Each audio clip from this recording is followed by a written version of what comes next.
Assalamualaikum warahmatullahi wabarakatuh. Perkenalkan, nama saya Rican Hasandi, peneliti dari semester 3A. Di sini saya akan mereview materi hukum pidana lanjutan bab kelima tentang alasan hapusnya kewenangan menuntut. Yang pertama, alasan hapusnya kewenangan menuntut. 1. Tidak adanya pengaduan pada delik aduan. Kedua, ne bis in idem dalam pasal 76 KUHP. Yang ketiga, matinya terdakwa dalam pasal 77 KUHP.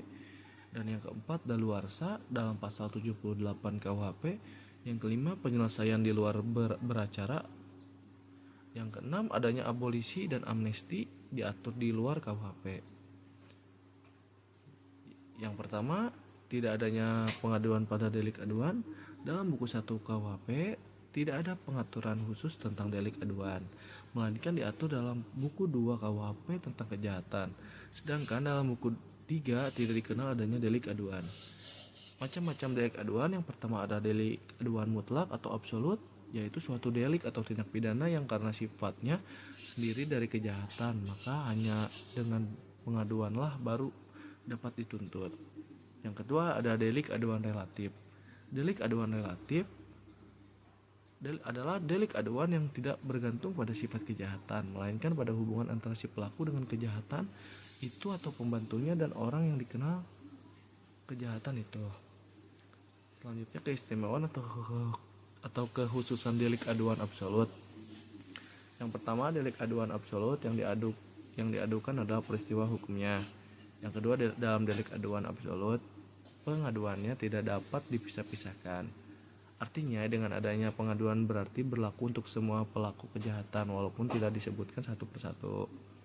Oleh karena itu, dalam delik aduan yang absolut, pengaduan mutlak harus ada, sebab tanpa pengaduan pelaku dan peserta lainnya tidak dapat dituntut. Keistimewaan delik aduan relatif. 1. Dalam delik aduan relatif, yang diadukan adalah orang yang disangka telah melakukan tindak pidana. Yang kedua, delik aduan relatif, pengaduannya dapat dipisahkan, artinya pelaku atau peserta kejahatan tidak dapat dituntut apabila tidak disebutkan. Jadi yang disebutkan saja yang menjadi pelaku tindak pidana. Selanjutnya, siapakah yang berhak mengadu? Berdasarkan pasal 72 dan pasal 73 KUHP dapat disimpulkan bahwa yang berhak mengadu adalah orang atau mereka yang terkena kejahatan. Tenggang waktu pengaduan. Sejak saat orang yang berhak mengadu mengetahui adanya kejahatan, hal ini berlaku baik untuk delik aduan absolut maupun delik aduan relatif. Adapun daluarsa pengaduan adalah setelah 6 bulan apabila korban bertempat tinggal di Indonesia dan 9 bulan apabila bertempat tinggal di luar Indonesia, pasal 74 KUHP. Menarik kembali ke pengaduan. Berdasarkan pasal 75 KUHP, penarikan dapat dicabut 3 bulan setelah pengaduan diajukan. Tetapi jika yang berhak mengadu meninggal, maka pengaduan tidak dapat dicabut kembali. Tetapi khusus untuk delik aduan absolut, penarikan pengaduan tidak terikat waktu 3 bulan, melainkan selama waktu pemeriksaan dalam sidang pengadilan. Yang kedua ada ne bis in idem. Diatur dalam pasal 76 KUHP, istilah ne bis in idem atau nemo debet bis fesari yang berarti tidak atau jangan dua kali yang sama. Dasar atau ratio dari asas ini adalah: 1. Untuk menjaga martabat atau wibawa pengadilan. 2. Untuk kepastian hukum bagi terdakwa yang telah mendapat keputusan hakim. Syarat-syarat ne bis idem. Yang pertama ada putusan hakim yang mempunyai kekuatan hukum tetap. Kedua, putusan yang dijatuhkan berlaku untuk orang yang sama. 3. Perbuatan yang dituntut kedua kali adalah sama dengan yang pernah diputus.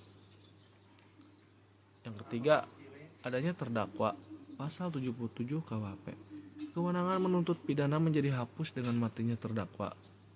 Hal ini didasarkan karena subjek hukum pidana hanyalah orang, sehingga yang dapat dipertanggungjawabkan suatu perbuatan yang berupa tindak pidana hanyalah pelaku tindak pidana tersebut. Yang keempat, daluarsa atau venturing dalam pasal 78 KUHP. Alasan diberlakukannya daluarsa adalah karena sangat mempengaruhi daya berlakunya penuntutan, sehingga yang pertama memperlemah ingatan terhadap gangguan atas ketertiban yang telah dilakukan, dengan demikian mengurangi pula kegunaan dari penuntutan atau pemidanaan. Yang kedua, menyulitkan pembuktian, karenanya memperkecil kemungkinan akan berhasilnya penuntutan. Jadi maksud dari daluarsa atau tenggang waktu ini adalah untuk memberikan kepastian dan ketertiban hukum, terutama untuk penuntut umum dan terdakwa, terlebih-lebih untuk terdakwa. Batas waktu daluarsa menurut pasal 78 KUHP yang pertama untuk semua kejahatan dan pelanggaran yang dilakukan dengan percetakan adalah 1 tahun. Yang kedua, untuk kejahatan yang diancaman hukuman, denda, kurungan atau pidana penjara paling lama 3 tahun, daluarsanya adalah sesudah 6 tahun.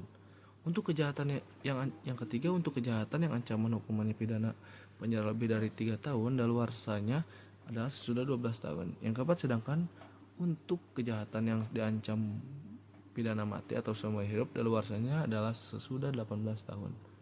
Alasan atau dasar pertimbangan waktu daluarsa adalah satu, tersangka atau terdakwa yang melarikan diri harus lebih lama dikeluarkan dari penjara dibandingkan orang yang benar-benar menjalankan hukuman. 2, ingatan orang terhadap kejahatan-kejahatan yang lebih berat akan lama hilangnya. 3, kemungkinan untuk memperoleh barang bukti semakin berkurang sehingga sukar untuk dikumpulkan karena hilang, rusak, dan selainnya. Yang keempat, memberikan rasa kepastian hukum kepada masyarakat. Selanjutnya ada penentuan tenggang daluarsa. Menurut pasal 799 KUHP, dihitung pada hari sesudah perbuatan dilakukan, kecuali satu kejahatan pemalsuan surat atau uang, dihitung esok harinya sejak kejahatan diketahui. Rationya adalah untuk menghindari orang yang cerdik pandai akan menggunakan surat setelah batas akhir daluarsa. Yang kedua, perempasan kemerdekaan. Batas daluarsanya adalah dihitung mulai dari hari berikutnya setelah orang yang dirampas kemerdekaannya dibebaskan atau dimerdekakan, atau matinya orang terhadap kejahatan itu dilakukan. Rationya adalah apabila tidak ditentukan batas daluarsanya, dikhawatirkan akan habis waktunya sebelum kejadian diketahui. 3, pelanggaran terhadap pencatatan sipil dihitung sejak awal daftar pernyataan dilakukan. Penangguh dan penghentian daluarsa. Penangguhan daluarsa atau penghentian untuk sementara waktu tenggang daluarsa. Apabila penundaan dicabut, maka tenggang waktu berjalan lagi dan waktu sebelum penundaan tetap dihitung. Pasal 81 KUHP. Penghentian daluarsa atau dibatalkannya tenggang daluarsa yang telah berjalan setelah penghentian, maka dimulailah tenggang daluarsa yang baru. Tindakan penangguhan dan penghentian daluarsa ini terjadi karena adanya perselisihan yang sifatnya bukan hukum pidana, tetapi dapat mempengaruhi putusan hakim pidana. Putusan hakim yang digantungkan pada putusan hakim lain. Misalnya dalam kasus stelionat atau penggelapan tanah pasal 385 KUHP.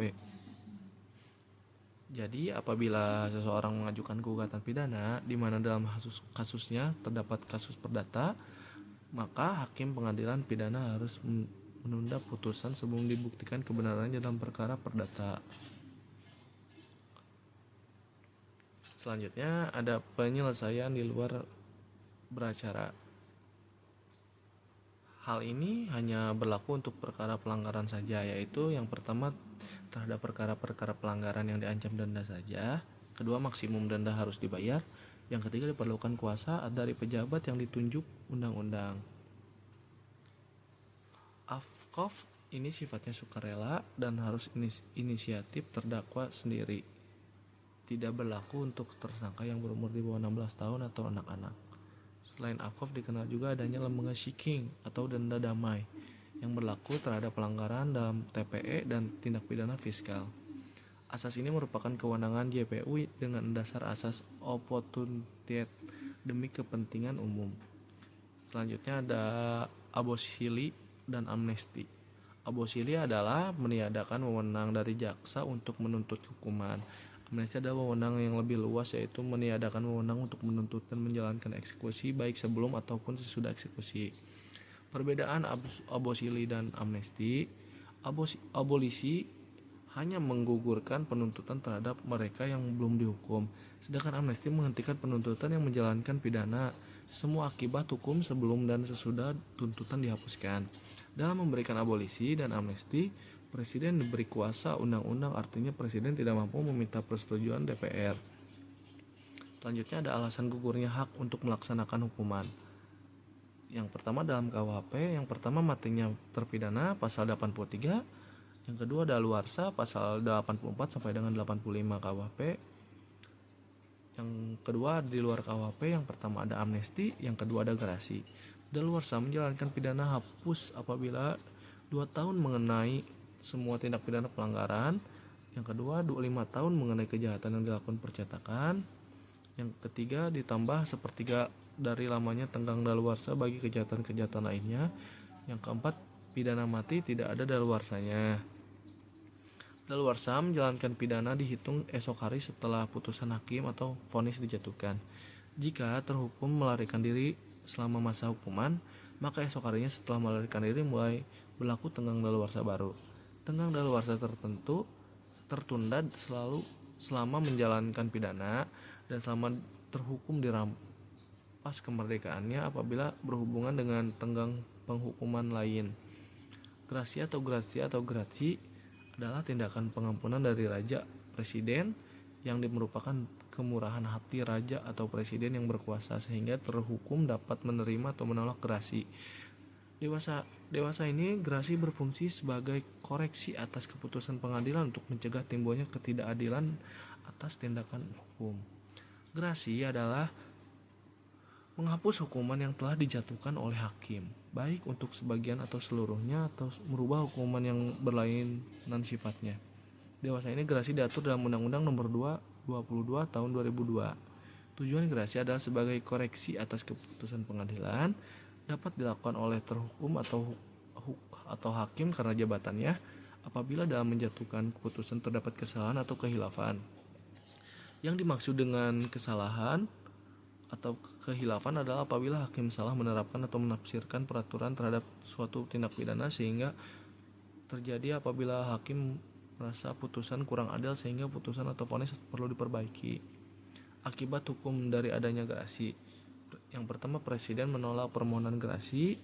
Yang ketiga, presiden mengabulkan permohonan grasi. Yang keempat, presiden mengadakan perubahan hukuman atau komutasi. Yang kelima, ada mengurangi hukuman. Selanjutnya ada macam-macam grasi. Yang pertama ada grasi duduk, yang kedua ada grasi jalan, dan yang ketiga ada grasi jabatan. Selanjutnya ada perbedaan antara grasi dengan amnesti dan abolisi. Yang pertama, grasi merupakan masalah yang menghapuskan atau meringankan hukuman, sedangkan amnesti adalah masalah yang menghapuskan tuntutan dan hukuman, dan abolisi adalah masalah yang menghapuskan tuntutan. Selanjutnya ada persamaan antara grasi dan amnesti dan abolisi. Yang pertama ada hak untuk memberikannya berada di tangan presiden sebagai kepala negara. Selanjutnya yang kedua, semuanya tidak diatur dalam KUHP melainkan diatur di luar KUHP, yaitu untuk grasi dalam Undang-Undang Nomor 22 Tahun 2002. Sekian yang bisa saya sampaikan, mohon maaf jika ada kekurangan. Wassalamualaikum warahmatullahi wabarakatuh.